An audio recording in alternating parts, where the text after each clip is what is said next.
Teach your children to fish. When we lecture about relationship between cash gifts and economic achievement, people from the audience typically ask, if not cash, then what form of gifts are more beneficial? They are eager to learn how to enhance the economic productivity of their children. Here again, we remind them that teaching their children to be frugal is critical. Often those who are trained to be otherwise as children become adult hyper spenders, needing cash subsidies during their young and middle adult years. What intergenerational transfers could help your children become economically productive adults? What should you give them? The affluent have a great appreciation for the value of high quality education. We asked millionaires if they agreed with the following statement: school, college, learning was of little use to me in the real world of making a living. Only 14% agreed, 6% had no opinion, and the balance, 80%, disagreed. That's why millionaires spend a large amount of their resources on their children's educations. What was the most frequently mentioned gift that millionaires received from parents? Tuition. I will say I did receive tuition from my parents. That's true. All other economic gifts are mentioned by a significantly smaller proportion of millionaires. About 1 in 3 received some financial support in purchasing their first home. I'm planning on doing that. About 1 in 5 received an interest-free loan during his lifetime. Only 1 in 35 ever received funds from his parent for mortgage payments. What can you give your children to enhance the probability that they will become economically productive adults? In addition to an education, create an environment that honors independent thought and deeds, cherishes individual achievements, and rewards responsibility and leadership. Yes, the best things in life are often free. Teach your children to live on their own. It's much less costly financially, and in the long run, it is in the best interest of both the children and their parents. There are countless examples of the inverse relationship between economic productivity and the presence of substantial economic gifts. Our own data collected over the past 20 years repeatedly support this conclusion. Independent of college tuition, more than 2/3 of American millionaires receive no economic gifts from their parents, and this includes most of those whose parents were affluent. Weakening the weak. So what are affluent parents to do with their wealth? How and when should they distribute it among their children? We will detail the distribution of wealth in the next chapter, but at this point, here's some food for thought. Most affluent people have at least 2 children. Typically, the most economically productive one receives the smaller share of his or her parents' wealth. That is so unfair. While the least productive receives the lion's share of both economic outpatient care and inheritance. Boo. Consider for a moment that you are a typical affluent parent. You noted that your oldest son or daughter, even at an early age, was extremely independent, achievement-oriented, and well-disciplined. Your instinct is to nurture these traits by not trying to control his or her decisions. Instead, you spend more time helping your less resourceful child make decisions, or actually make decisions for him. With what result? You strengthen the strong child and weaken the weak. Suppose you have a 10-year-old child who goes in for physical checkup. The examining physician tells you that your son or daughter is underweight or underdeveloped. How would you respond to the evaluation? You would find ways to improve your child's physical health. You would likely encourage your child to exercise, take vitamins, lift weights, and perhaps play sports. Most parents would attack such a problem proactively. Wouldn't you find it odd if the parent took the opposite course? How would you respond if the parent encouraged his child to eat less and exercise less? All too often, this method of weakening the weak is applied to children who show personality-related weaknesses. In one case we know about, parents were told that their son was deficient in writing and relating verbal skills. How did the parents respond to this problem? First, they transferred their children to another school. The verbal deficiency problem failed to improve. However, so the father began writing his son's papers. He still writes his son's papers today. His son is a junior in college. In another case, an affluent couple had a 12-year-old daughter who was very shy and rarely spoke to anyone without some prompting. Concerned about her daughter, the mother wrote a note to her daughter's teacher asking that the child's seat be moved from the front to the back of the room, since her daughter felt more comfortable there. The mother reported that the kids in front were too often asked questions by their teacher. The day the teacher received this request, she did not make any changes in the seating. The mother called the teacher that afternoon to protest. The teacher was unavailable, but she did return the call the next afternoon. Feeling slighted, the mother immediately transferred her daughter to another school. In yet another case, a distinguished professor recently received a telephone call from his neighbor. The caller was irate. Dr. Blank, you're in this business. I need your advice. How can I go about getting a professor fired? You probably don't know this guy. He is at the state university. Why do you want to have him fired? My daughter is failing his course. He says she lacks the background to do well in his class.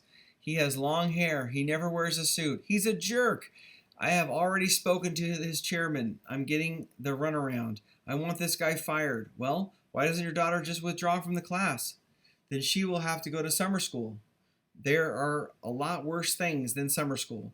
If she goes to summer school, she can't go to Europe with us. We have planned this trip for 2 years. Her mother won't go without her daughter. What can I do? What have all the parents done in these cases? They have contributed to the weakening the weak. If your son has a deficiency in a verbal skill, make commitment to overcome this handicap. In one case, a father recognized that his son had an extremely high aptitude in mathematics, but that his verbal skills were poor. His dad attacked the problem. Each night during dinner, Dad would ask his son to define 3 words taken from the SAT study guide. During hundreds of dinner sessions, Dad tutored his son. He also hired a professional tutor for him. This combination worked. Today, his son is a graduate of a top Ivy League school, the one with the highest entrance requirements. The product of EOC. What happens when weakened children become adults? They typically lack initiative. More often than not, they are economic underachieves, but have a high propensity to spend. Yikes, that's a bad combination. That's why they need economic subsidies to maintain the standard of living they enjoyed in their parents' home. We will say it again. The more dollars adult children receive, the fewer dollars they accumulate, while those who are given fewer dollars accumulate more. Wow. This is a statistically proven relationship, yet many parents still think that their wealth can automatically transform their children into economically productive adults. They are wrong. Discipline and initiative can't be purchased like automobiles or clothing off of a rack. A recent case will help illustrate our point. A wealthy couple was determined to start their daughter, Miss BPF, every advantage. So when Miss BPF exposed some interest in starting a business, they responded in typical fashion. They created what they thought would be an ideal environment. First, they wanted her to be debt-free, so they put up all the money for their daughter to start their business. Miss BPF put up nothing of her own. She never even applied for a commercial loan. Second, the parents felt strong need to provide her with substantial economic outpatient care. They felt this would enhance their daughter's chance of succeeding among the ranks of America's entrepreneurs. Miss BPF's parents believed their adult daughter would benefit from living at home. This way, Miss BPF could put all of her energy and resources into her business. She would live with her parents rent-free. She would not have to allocate any time to shopping, for groceries, cleaning the house, or even making her bed. This ultimate form of subsidy goes beyond economic outpatient care. Call it economic inpatient care. Is a rent-free environment ideal for a young entrepreneur?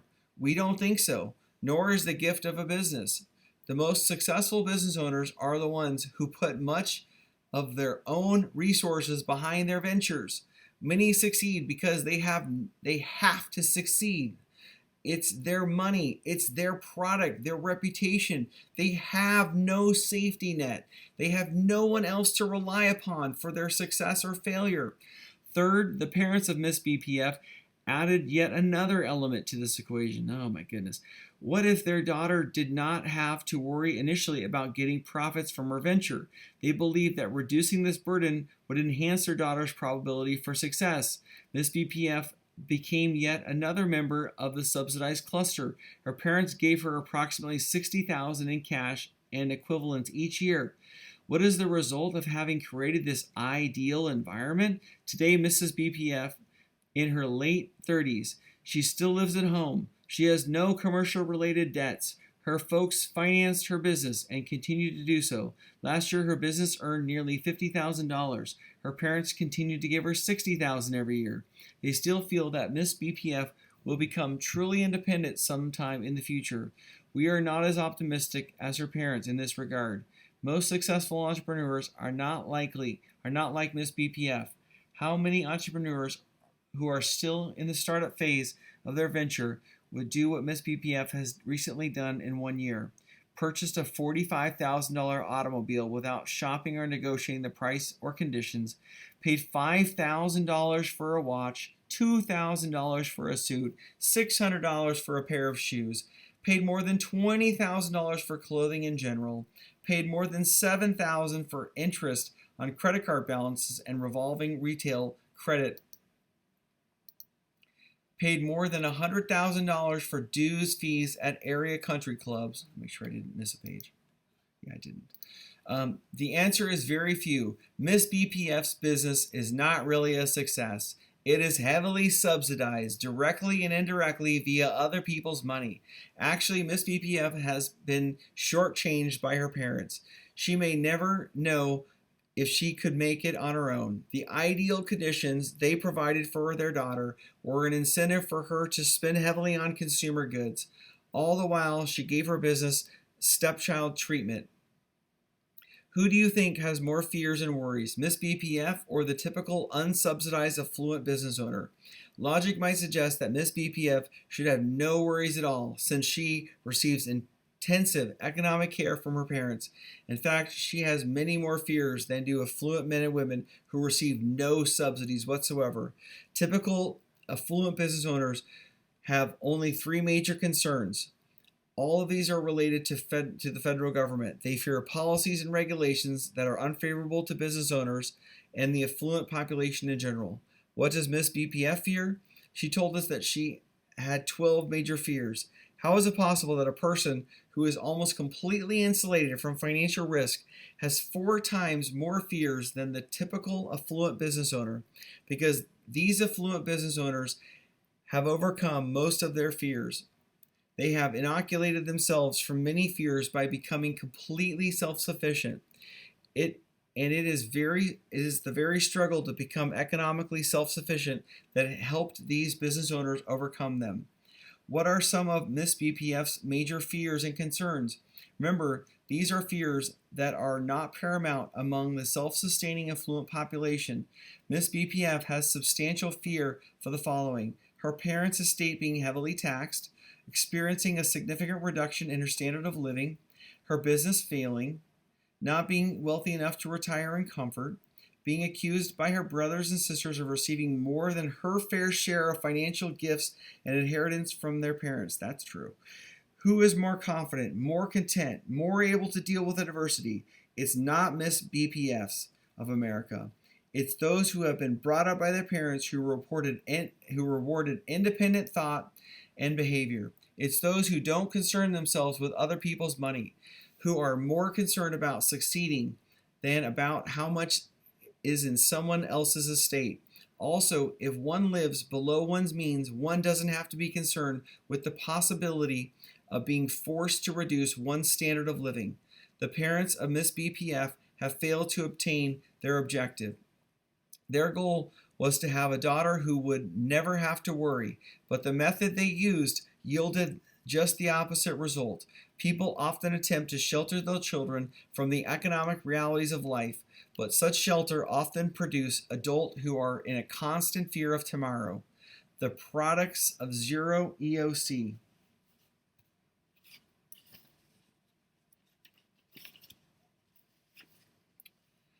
The products of zero EOC. How valuable is your signature? It depends on how it is used. A signature helped Paul Orfalea start the business that bears his nickname, Kinko's. With a $5,000 loan co-signed by his father in 1969, he rented a small garage. From there, he and a few friends sold about $2,000 worth of services daily. It is estimated that Kinko's has annual sales in excess of $600 million. But what if Mr. Orfalea's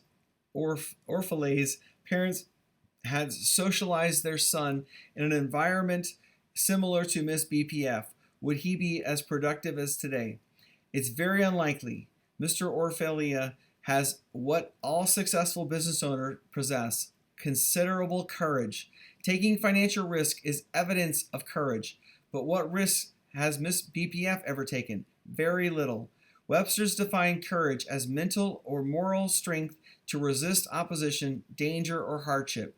It implies firmness of mind and will in the face of danger or extreme difficulty. Courage can be developed, but it cannot be nurtured in an environment that eliminates all risk, all difficulty, all dangers. That is precisely why Miss BPF lacks the courage to leave home, expand her business, or wean herself from the heavy doses of economic inpatient care. It takes considerable courage to work in an environment in which one is compensated according to one's performance. Most affluent people have courage. What evidence supports this statement? Most affluent people in America are either business owners or employees who are paid on an incentive basis. Remember, whether their parents were wealthy or not, most of the affluent in America acquired their wealth on their own. They had the courage to undertake entrepreneurial and other business opportunities that were associated with considerable risk. One of the greatest entrepreneurs and extraordinary sales professionals of all time, Ray Kroc, whose picture is on my classroom wall, looked for courage in selecting potential McDonald's franchise owners and executives.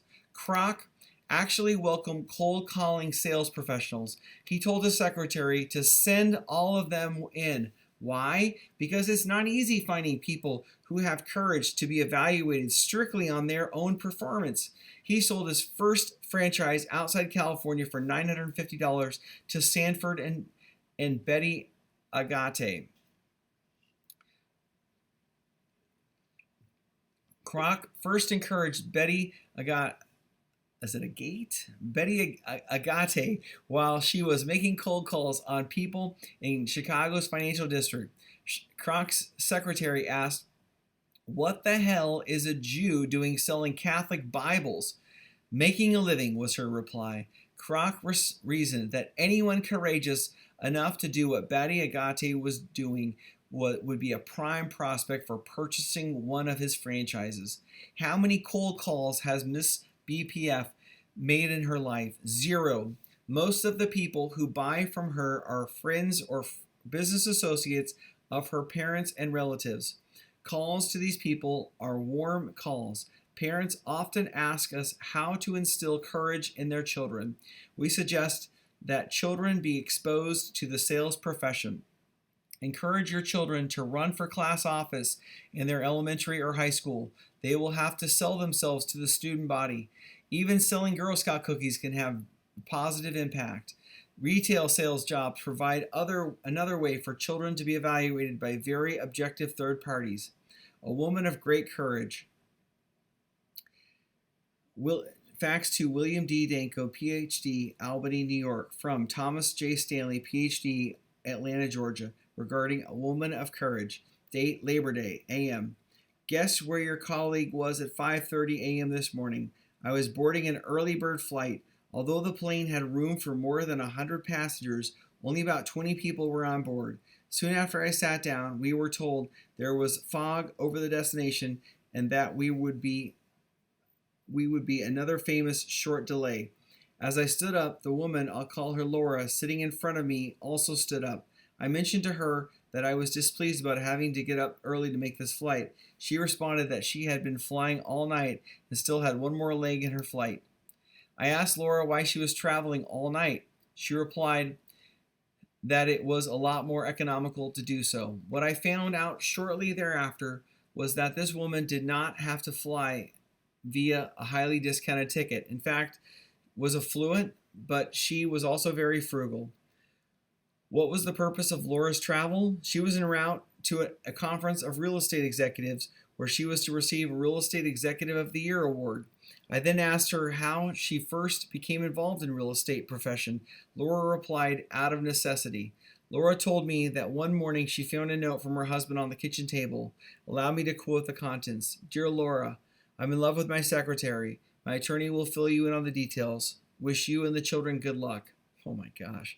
How did Laura, a housewife with 3 small children, respond to this information? She was determined not to return to her old job as a high school teacher, nor would she ever ask her well-to-do parents for economic support. She had grown up in an environment that nurtured independence and discipline. She wondered what she could do with undergraduate and master's degrees in English literature. She discovered that people with their educational background were in great supply and reasoned that her income from her teaching, editing, and writing jobs were not likely to be enough to support her family's current lifestyle. Thereupon, Laura discussed various employment opportunities with several enlightened business owners in the community. After these discussions, she decided to try the field of real estate sales. During her first 4 months, she earned more selling real estate than she did in her best year teaching English. I know you would want to ask Laura the factors she feels contributed to her success. She told me this: it's amazing what you can do when you set your mind to it. You'll be surprised how many sales calls you can make when you have no alternative except to succeed. Amen. As a young woman, Laura had developed an excellent foundation for her sales career. While attending school, she had convinced dozens of her employers to hire her for summer jobs. She also had a variety of part-time jobs while attending high school and college. Laura was so good at finding jobs that she helped many of her friends find employment. No doubt she could have had much success in starting an executive recruiting firm. Laura was also the campaign manager for several of her friends who won student government offices in both high school and college. It's ironic that Laura's misfortune in marrying a man who lacked integrity eventually translated into a much better life for her and her children. Because of his transgressions, Laura was able to fully utilize all her talents. The irony is that she always had more potential than her husband to excel in the business world. Amen. It's a proven fact today. She is much better off than her former husband. Her success is also a function of her high level of integrity, something that was lacking in her former husband. After several banner years as a sales professional, Laura founded a highly successful real estate company. In spite of her dramatic financial success, she still flies on the red eyes and early birds. You would never think this woman had so much courage and stamina just by looking at her. I would estimate that she is barely 5 feet tall and weighs no more than 95 pounds. However, as we have often agreed, appearances are much less important than the courage, discipline, and resolve of people who are economically productive.